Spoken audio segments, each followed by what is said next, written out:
Bienvenidos al Inversor Inquieto, un programa de actualidad sobre mercados financieros. Comenzamos repasando lo que ha pasado esta semana a golpe de noticias.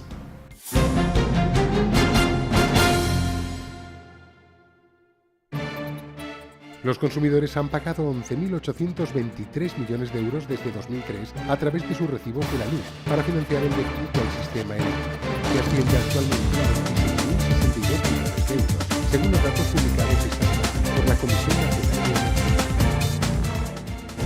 El Euribor a 12 meses, la referencia para la mayoría de las hipotecas a tipo variable en España, sigue siendo un insólito oasis de tranquilidad. Finalizado mayo, su media mensual, que es la que se tiene en cuenta para las revisiones, registra un nuevo mínimo histórico por tercer mes y por primera vez terminará por debajo del 0,5%. El presidente del Gobierno, Mariano Rajoy, garantizó esta semana que bajará el IRPF, aunque no precisó fecha, al tiempo que expresó la voluntad del Ejecutivo de no practicar una nueva subida del IVA. España es el cuarto país de Europa más atractivo para la inversión extranjera, según un informe de Ernst & Young, que destaca que la economía española consiguió atraer un 0,4% más de proyectos de inversión extranjera durante el pasado año. El comité de expertos designado por el Gobierno para analizar el factor de sostenibilidad de las pensiones se reunió de nuevo esta semana. En Europa ya hay 7 países que han introducido esta variable en su sistema y que pueden servir de inspiración para el caso español.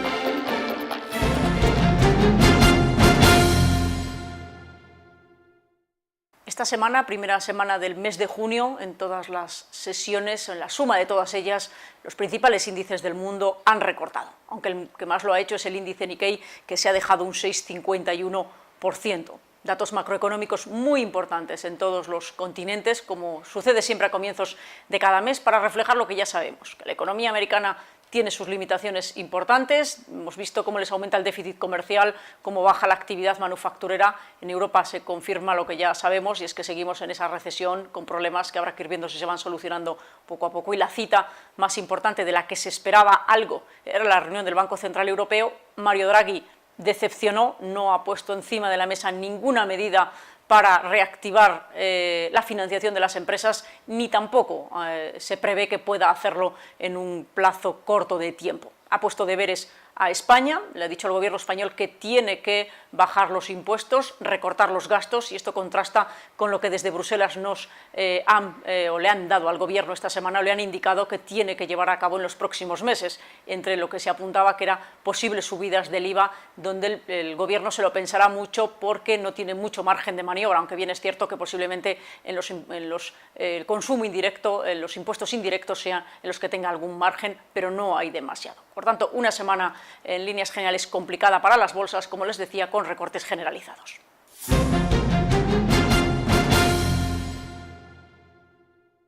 En Hablemos de hoy vamos a intentar analizar. En Hablemos de tenemos hoy el privilegio de tener con nosotros a Leoncho García. Él fue profesional del ajedrez y es periodista ajedrecístico desde hace 30 años, Leoncho, aproximadamente. Exactamente. Exactamente, ¿verdad? Eres el que más sabe de ajedrez en España y en el mundo. Tómate lo que quieras. Desde el punto de vista periodístico. Esto lo dicen los que saben. Después de 30 años haciendo lo mismo, se supone que algo tengo que saber, sí. Y a nosotros, en un programa como este, que está dedicado al mundo de la empresa, las finanzas y todo aquello que además ayude a transformar nuestro país y nuestra sociedad, es un lujo tenerte para hablar de ajedrez.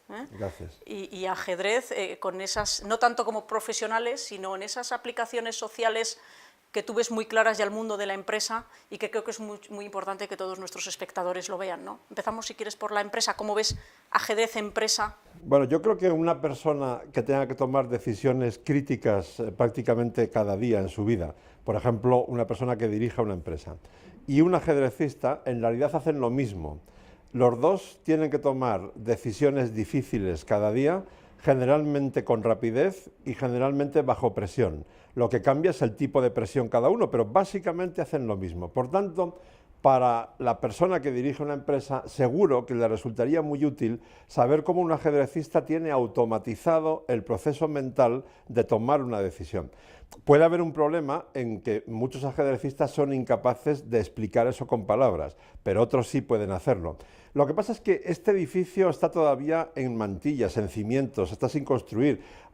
Hay algunas piedras puestas, por ejemplo, el libro de Kasparov de hace 2 o 3 años que se titula Cómo la vida imita al ajedrez, o el reciente libro de Miguel Illescas, Jaque Mate, son pinitos en la dirección correcta, pero falta desarrollar una metodología y un temario específicos para que el ajedrez acabe siendo asignatura en las escuelas de negocios o pueda ser útil para cualquier persona que tenga que tomar decisiones cada día. No, y además, si estamos hablando de que el mundo de los emprendedores es el que tiene que, entre otras cosas, reducir el número de desempleados, es muy importante cuanto más formados estén los emprendedores y todos los empresarios, y esto les puede ayudar mucho.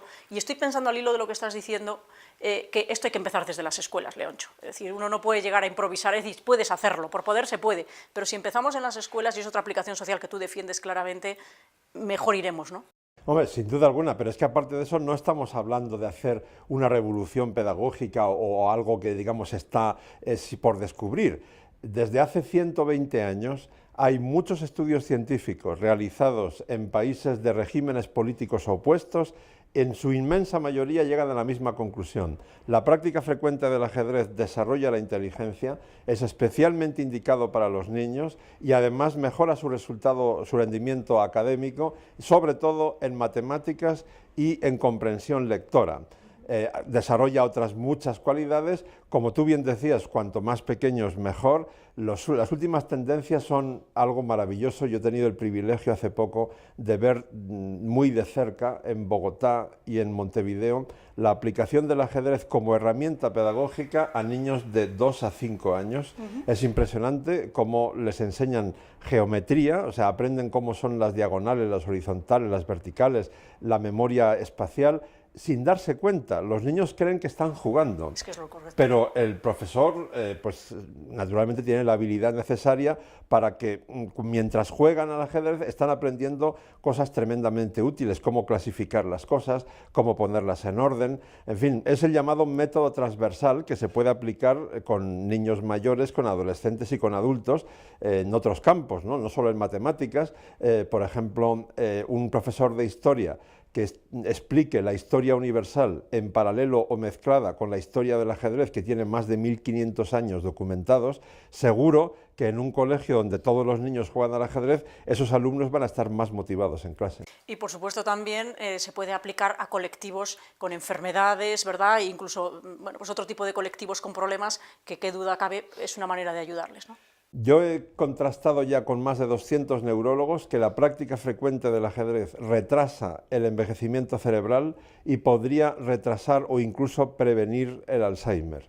Esto es importantísimo cuando la esperanza de vida no deja de subir y por tanto necesitamos un gimnasio mental. El ajedrez podría ser el gimnasio mental idóneo porque es un juego. Y además, como tú bien indicas, hay ya como 14 o 15 aplicaciones sociales más, aparte de los colegios normales y del envejecimiento cerebral. Por ejemplo, niños con el síndrome TDAH, de hiperactividad o déficit de atención, está científicamente demostrado que el ajedrez es terapéutico para ellos y que incluso puede sustituir a la medicación, a los fármacos. Pero hay muchas más aplicaciones: síndrome de Down, autistas, Asperger, superdotados, por supuesto, etcétera, etcétera. Leoncho, yo creo que después de todo lo que nos has dicho, lo que vamos a decirles a nuestros espectadores, tú has recomendado 2 libros, yo voy a recomendar el tuyo, Ajedrez y Ciencia, Pasiones mezcladas, en las que está todo esto muy bien tratado y que sin ninguna duda va a ayudar mucho a nuestra sociedad. Leoncho, muchísimas gracias. A ti por tu apoyo constante, muchas gracias. A vosotros, y continuamos con el programa y el resto de lo que tenemos para ustedes.